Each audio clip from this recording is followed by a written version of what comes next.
This story is not meant to be heard after midnight.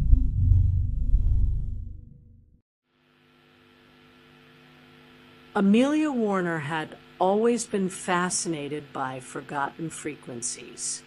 Working the night shift at a small local radio station in Maine, she often explored the unused channels after her program ended, chasing whispers that didn't belong to any known broadcast. That night, the air was heavier than usual. The clock ticked past 2:30 a.m., the rain tapping nervously against the studio's single window. Amelia adjusted the dials, the analog hum soothing her insomnia. Then she found it, a signal, weak, buried under static, but unmistakably human.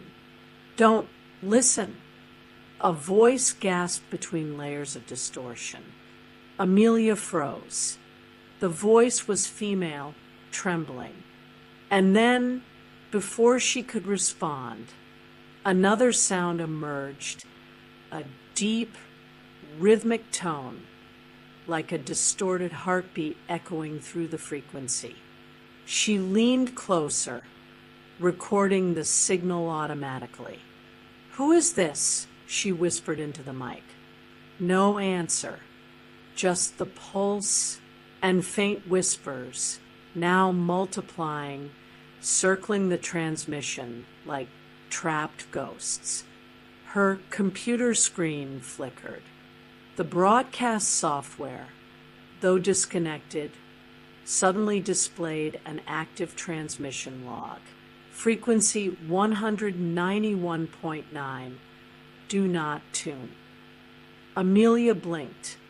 That tag didn't exist, not in any catalog. And then, through the speakers, she heard her own voice. "Stop, please stop listening." Her breath caught. Lightning struck outside, plunging the station into momentary darkness. When the emergency lights flickered back on, her reflection in the window wasn't moving. It was staring, mouth open, whispering something she couldn't hear. She turned off the radio. The silence that followed was worse than the signal itself. And yet, as she stepped back, the transmitter behind her came to life on its own. The red light blinked. On air. The forbidden frequency had begun broadcasting again, by itself.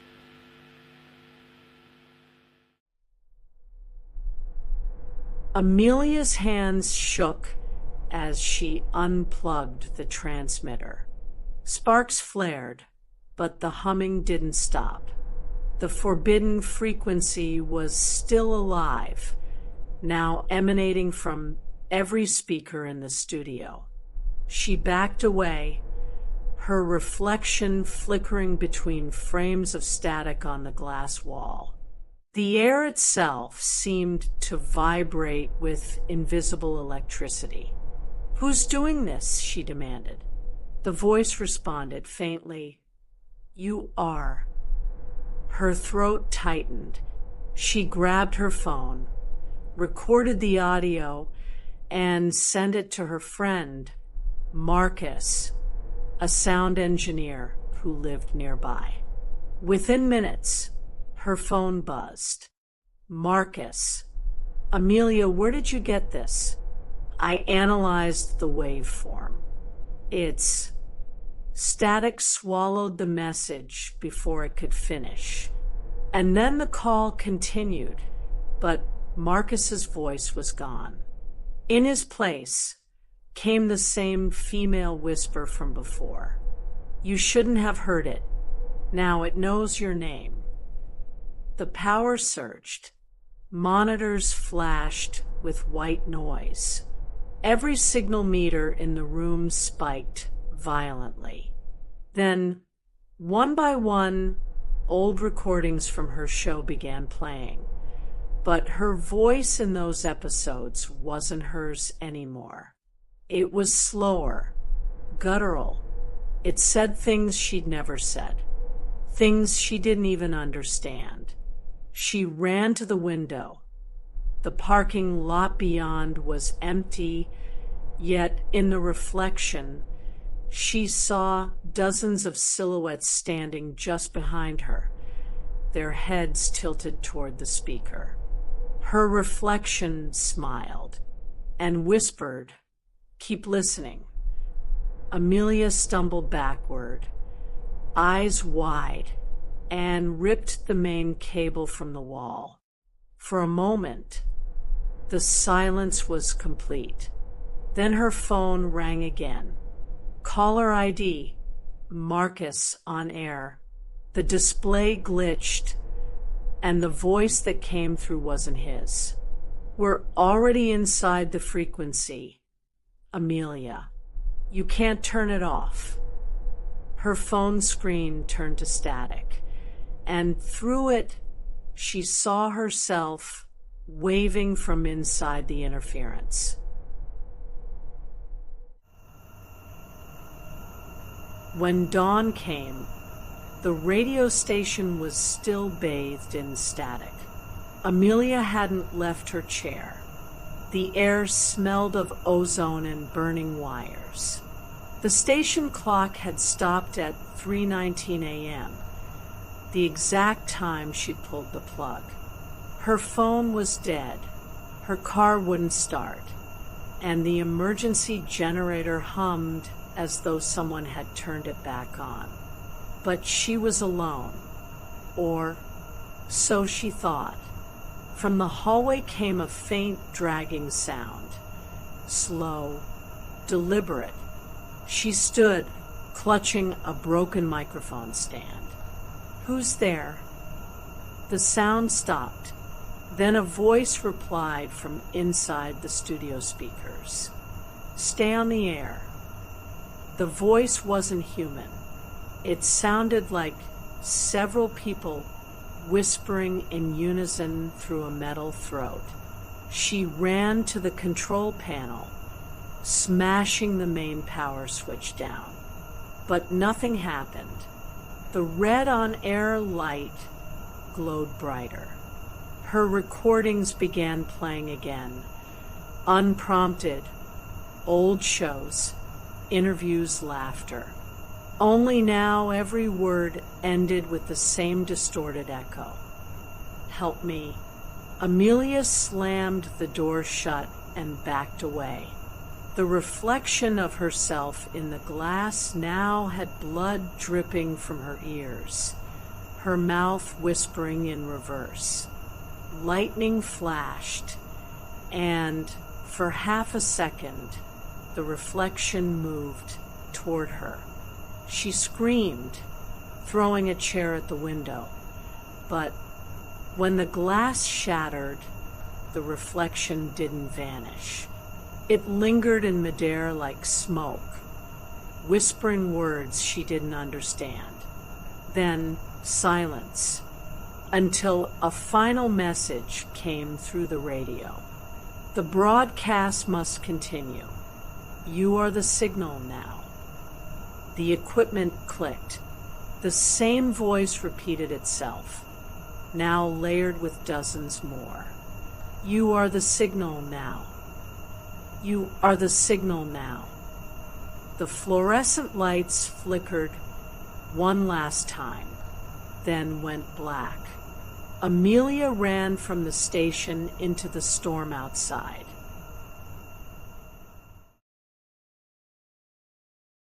Rain poured in relentless sheets as Amelia stumbled down the road, soaked and shivering.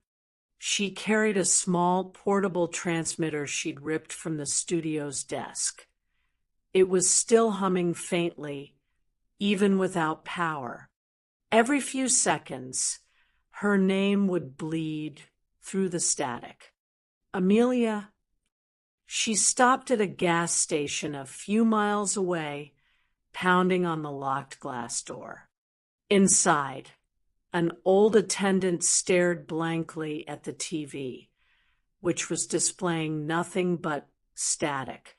She shouted again. He didn't move. Then, slowly, the screen changed. Her face appeared. She was sitting inside the radio booth again. Live.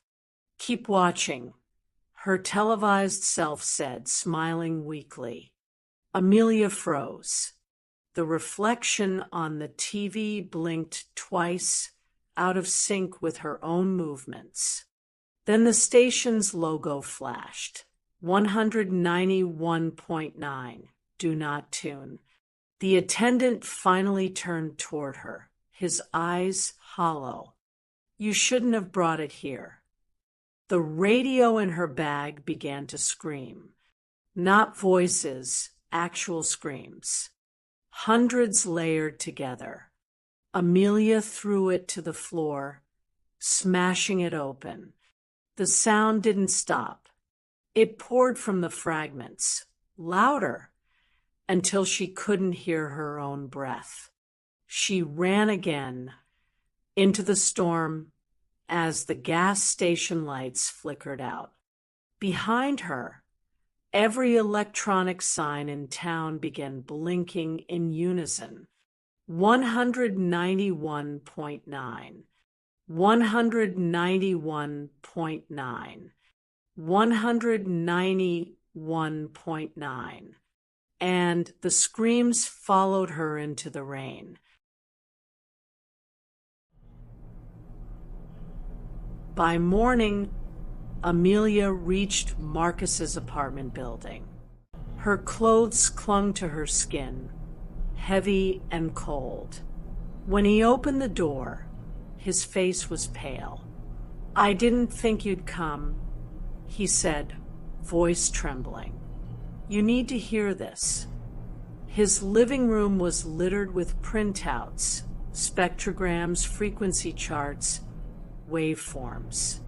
He played the recording she had sent him earlier. Only this time, there was something else beneath the static. A low chant. He boosted the frequency. Hidden under the noise, dozens of human voices spoke at once, but not in English. "What language is that?" Amelia asked. Marcus frowned. "It's not any language." He paused the file. "Listen, this isn't a broadcast. It's a loop, an ancient signal bouncing between dead satellites. Someone reactivated it." Before Amelia could reply, his speakers crackled. The file had resumed, on its own. Only this time, it played her live voice. "Marcus, it's inside your walls." He turned, confused. "What?" The lights flickered. The walls began to hum. From every outlet, faint static hissed like breathing. The voice continued. "He hears us now." Marcus grabbed his headphones, threw them off. Blood streamed from his ears.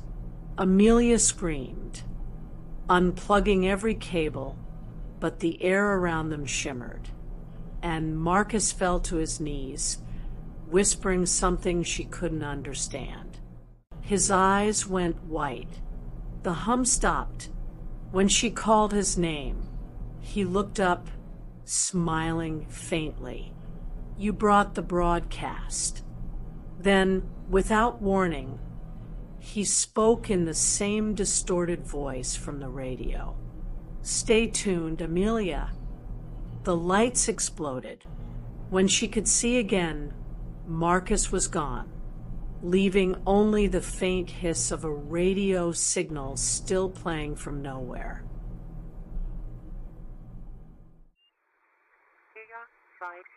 Amelia drove for hours, following the coordinates embedded in Marcus's last data log.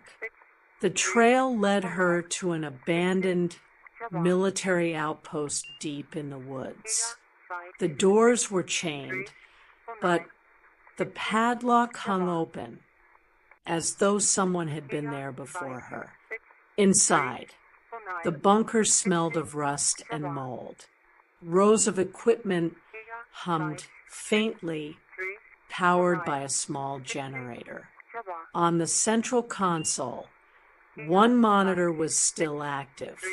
The display, 191.9 megahertz. A female voice spoke over static, counting. 48771. Amelia turned up the volume. Beneath the numbers was a faint cry, a child sobbing. She shivered. Someone had scrawled messages across the wall in black marker. The signal knows you. The signal never ends. A logbook lay nearby. 1957. Transmission successful. Containment failed. Personnel compromised. Lightning illuminated the room as the speaker emitted a long tone. Then her own voice played, saying, "Transmission continuing." The lights flickered off. From the hall outside, metal scraped against concrete. Footsteps slow and dragging. Amelia pressed herself against the console, heart hammering. A voice whispered from the dark. We remember the voice. She shone her flashlight toward the doorway. The hallway was empty, but her shadow wasn't. It stood facing her, its head tilted, mouth moving silently. Then it stepped forward. Amelia escaped the bunker just as the generator died. Outside, the rain had stopped. The world felt silent, too still. In the distance, the old regional radio tower blinked faintly against the clouds. It was transmitting. Her car radio, though turned off, began to hum. She looked down at the dial. It shifted on its own, slowly climbing to 191.9 megahertz. Her reflection in the window smiled. "Come home," it whispered. By the time she reached the tower, every red warning light had gone dark except one, the highest beacon, pulsing like a heartbeat. Inside the control room, the equipment had turned on automatically. The console displayed a live broadcast, audio feed running, her own screams from the previous night, and over them, a mechanical voice repeated, "Transmission restored." She tried to shut it down, but the keyboard melted under her hands. Smoke filled the room. On the screen, her reflection appeared again, this time inside the signal. "They want to speak through you," it said. "You are their mouth." Then, for the first time, Amelia heard the whispers clearly. Hundreds of voices, layered in static, saying her name in perfect unison. Her body went numb. The lights pulsed faster, matching her heartbeat. And from the speakers came the faint sound of breathing, her own, though she wasn't moving.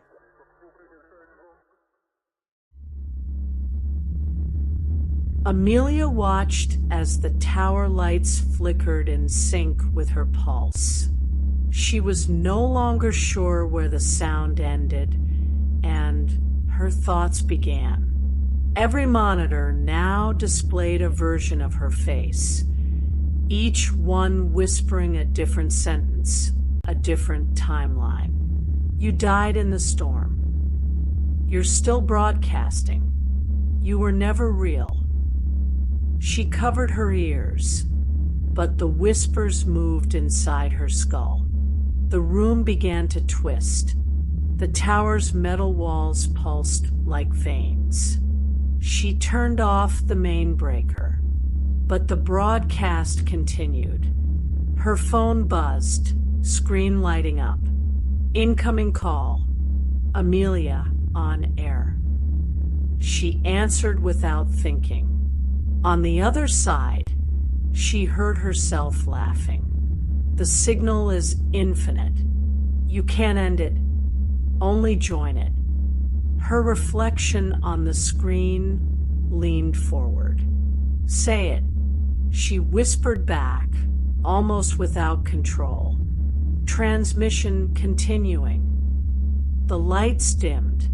Her reflection smiled, then turned its head sharply, as if listening to something behind it. They're here. A hand pressed against the inside of the monitor, distorting the glass. Then another. Dozens. The static swelled, the room vibrating violently. Amelia screamed, smashing the monitor, but beneath the cracked screen, she saw her own eyes staring back at her, blinking. The broadcast loop had claimed her.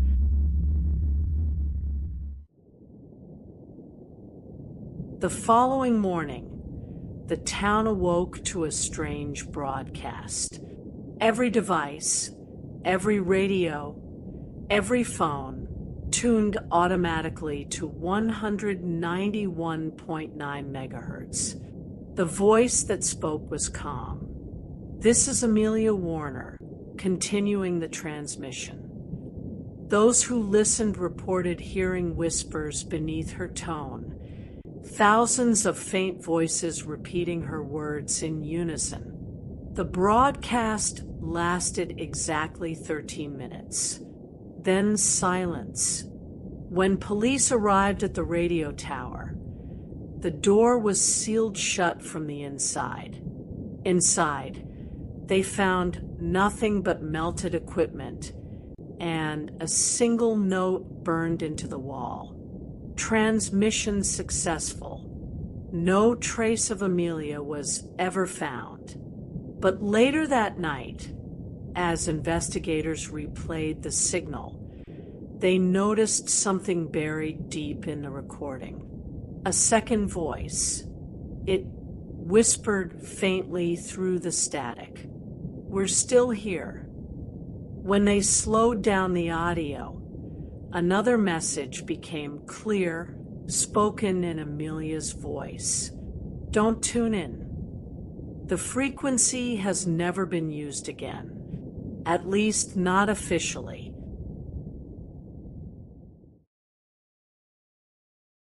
Years later, conspiracy forums began discussing the Amelia transmission. A recording surfaced online, grainy, distorted, labeled forbidden _signal 1919.mp3. Listeners claimed strange effects. Hearing whispers when alone, seeing reflections move, dreaming of towers. One night, a new upload appeared on a hidden frequency sharing site. The file title, Continuing 1919. Its description simply read, "The broadcast never stopped." When users played it, they heard Amelia's voice again, clearer this time. "If you can hear me, it means you've joined us." Static crackled. "Don't adjust your dial." A faint sound rose in the background, breathing like something pressing against the inside of the audio itself. We're all inside now. The transmission spreads through sound. The final seconds of the file contained coordinates, the same ones Marcus had found, And under the last wave of static, one last whisper. You're next. When the file ended, every speaker stayed humming softly, refusing to turn off. A red light blinked once on every device that had played it. On air.